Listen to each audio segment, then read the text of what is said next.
بسم اللہ الرحمن الرحیم۔ سوال یہ ہے کہ اگر کوئی مکلف باغ تجارت کی نیت سے آباد کرے تو اس پر خمس کا حکم کیا ہے؟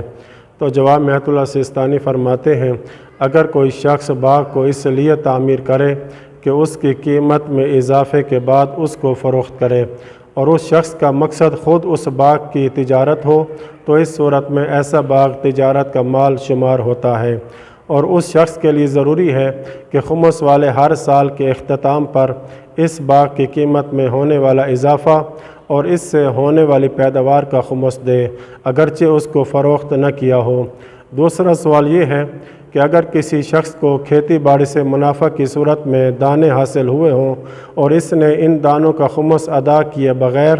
دوبارہ زمین میں بو دیے اور پھر گندم کی صورت میں فصل تیار ہو گئی، تو کیا اب پہلے والے دانوں پر خمس واجب ہوگا یا گندم پر؟ تو جواب میں فرماتے ہیں،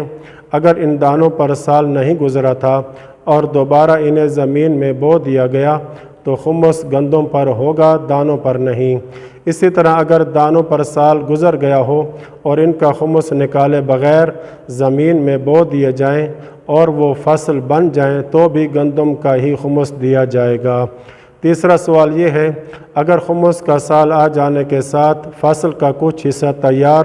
اور کچھ حصہ تیار نہ ہو تو ان دونوں میں سے خمس کس پر ہوگا؟ تو جواب میں فرماتے ہیں، اگر کسی شخص کے خمس کا سال آن پہنچے اور کاشت کردہ کچھ فصل وہ اٹھا چکا ہو اور دیگر حصہ ابھی باقی ہو، تو وہ فصل جسے وہ حاصل کر چکا ہو وہ اسی جاری سال کی آمدنی شمار ہوتی ہے، اور اگر نئے سال کے آغاز تک اخراجات میں خرچ نہ ہوئی ہو تو اس پر خمس ہے، اور جو فصل سال کے بعد اٹھائے تو وہ آئندہ سال کی آمدنی شمار ہوتی ہے۔ البتہ وہ فصل جو سال کے بعد اٹھائی گئی لیکن خمس کے سال کے اختتام پر موجود تھی